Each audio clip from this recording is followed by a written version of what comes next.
I like to say that I was a strict vegetarian for 23 years, 21 years, because I was raising a child and Charlie was vegetarian. And so even though I avoided the cheese and dairy, he wanted pizza, cheese pizza. I would buy him the mozzarella sticks. And occasionally, if one was sitting in the fridge and I was really hungry and it looked really good, then I would eat it. And I consciously avoided learning about the dairy industry and the egg industry. I knew about the egg industry. And then I thought, oh, free range, great, I can buy eggs. And then there was an article, and I think it was in Vegetarian Times, and it was called The Free Range Myth. And I didn't read it. I didn't want to read it. I didn't want to stop buying the free range eggs, and I didn't want to stop eating baked goods that friends made with free range eggs. And then 6.5 years ago, trying to remember what clicked. And I honestly can't remember why I just said, no more. No dairy, no eggs, no honey. That's it. I'm done. And I think it was what a lot of us have been talking about, that we are on this path and some are way behind us. Some will never be on the path. And hopefully enough people will be. But I hit a point where I couldn't deny that connection anymore. And then when I finally made the connection with the cows and the veal and the eggs, again, I went through the whole guilt feeling that I supported this for a while. So going back to when I became vegetarian, I wanted to do something. I was in sales, and I wanted to do something on my own that could help animals. So I started a letter writing service called The Right Cause, WRITE. And I set it up so people would subscribe to my service and get a monthly newsletter with 5 issues on it. And then I would write letters on their behalf using a template of six different versions, so it wouldn't look like it was all a form letter. And I did that for 13 years.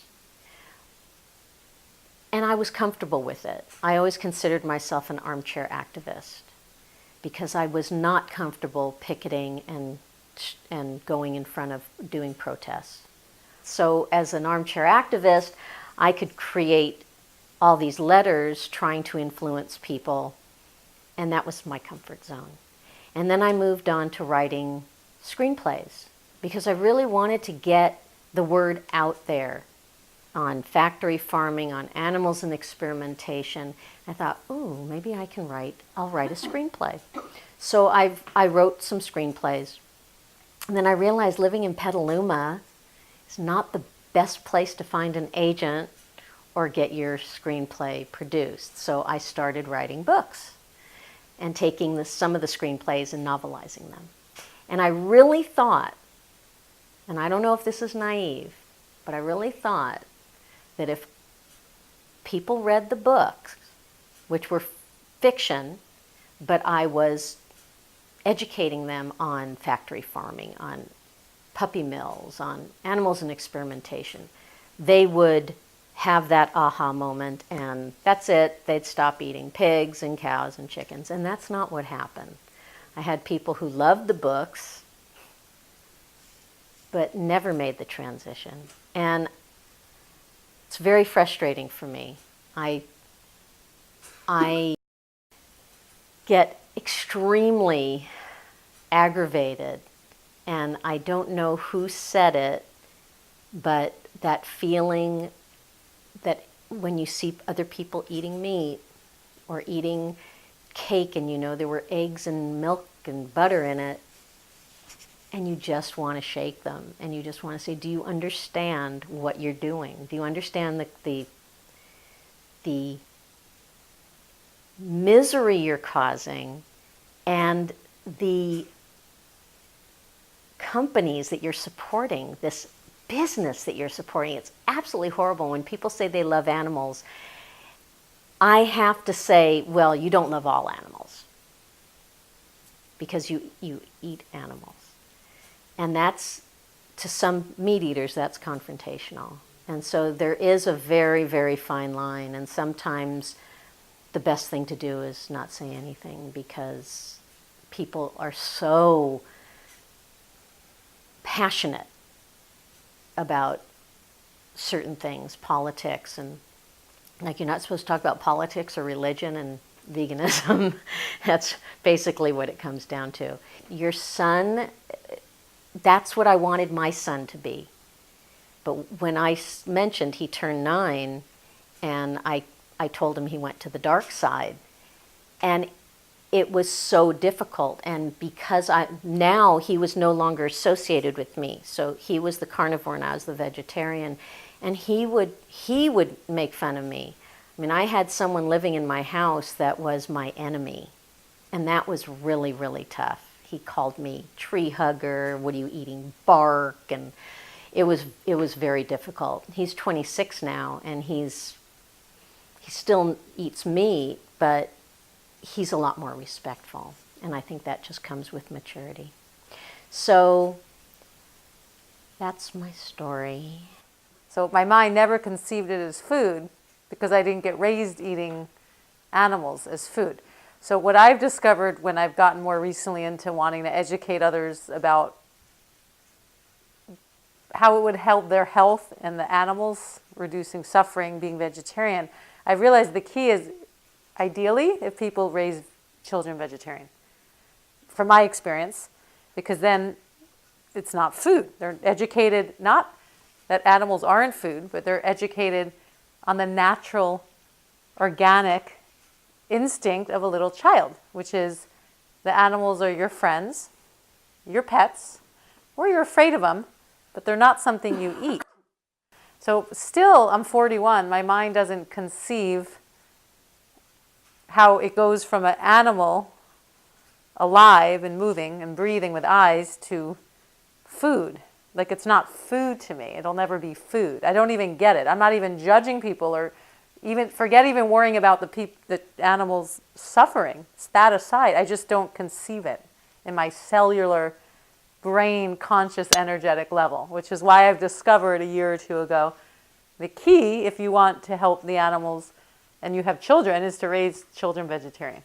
Now, sometimes they'll on their own decide to eat meat, but I think it's just as natural as I probably wouldn't want to take a bite of the table. I wouldn't want to take a bite of an animal. But it's pushed on people from their parents, because it was pushed from their grandparents, because it was pushed from the agriculture industry, because it was a financial benefit to certain industries. Way back, it might have been survival, but it's not now. So to me, eating a table is like eating an animal. It's just not, it wouldn't happen. But I have noticed the terminology more doesn't even connect to me. When people say I eat meat, I'm like, it's not meat. You're eating an animal. Let's just say you're eating a living being chicken that someone or you killed. So even the term meat, I think, helps people disassociate it as saying, like, I'm eating Doritos, I'm eating meat. No, you're eating an animal. Like, you would eat my friend Lisa, for example. You're eating this chicken that was a living soul, a living being. So I've noticed, I'm really tuned into, wow, the wording people use is ingrained from the industry to make money, that's ingrained to grandparents and their parents and passed down the line to keep them disassociated psychologically from what they're eating was a living conscious animal. So we call it meat, or we call it veal. No, it's not veal. It was a little cute lamb that was crying because its mom wanted to give him milk, and the industry or the private farmer took him away so it can become, the milk can be used, so the mama cow can give milk to the dairy industry to make money. So it all comes down to a bottom line of financial greed, not need. But I'm not judging way back in our ancestral line. If there was no other option, maybe some Eskimos or in Antarctica, if there was no other option that they would not survive as humans but to fish or eat meat, I think that was naturally, organically what they had to do to sustain genetically. But they weren't taking nets in the oceans and killing the sharks and the dolphins and then feeding the cows fish to sustain the animal agricultural industry when cows don't naturally eat fish. Everything just got really off over I don't know how many thousands of years. But now that we have food accessible without having to kill animals, I don't even understand why it even exists personally, but it does. I've learned that just because I was kind of blessed to be born into it, that I just, even when I wasn't trying to help the animals, it was just the way I ate.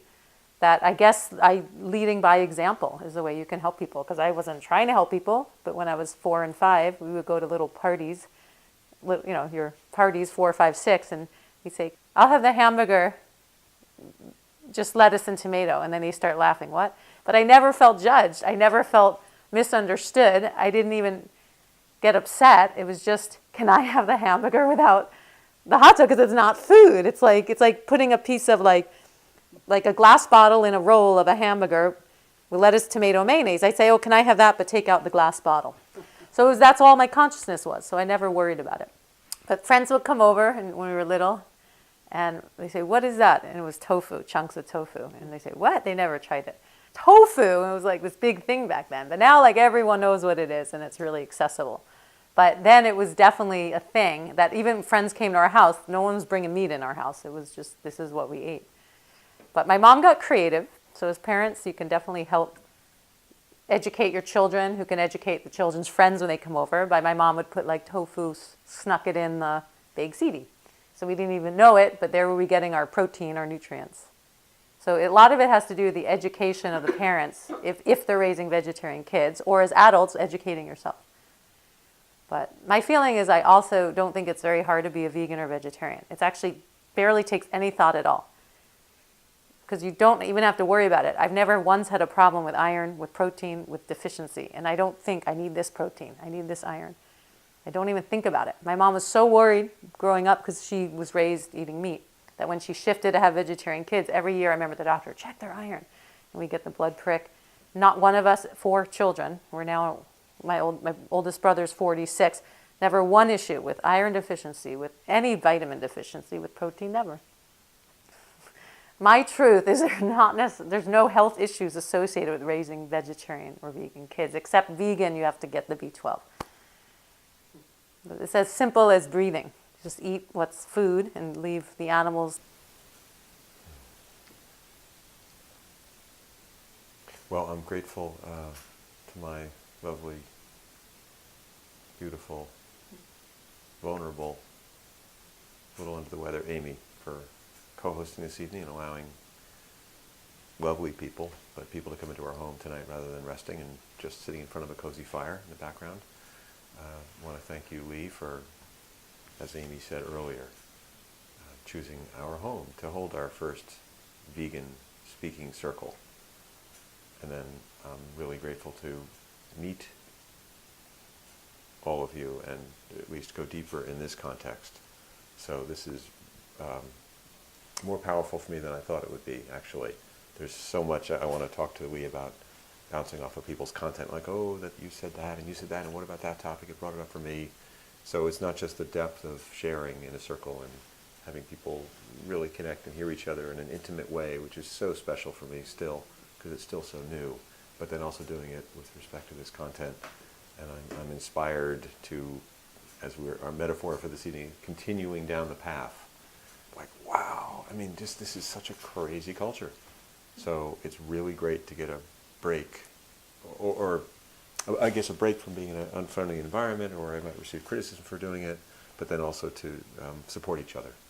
So we feel like we can, say whatever comes to mind here and really dive deeper. So the first of many, I hope, and I hope this work, we make more circles and larger, expanding circles thanks to you carrying the torch here. So, thank you.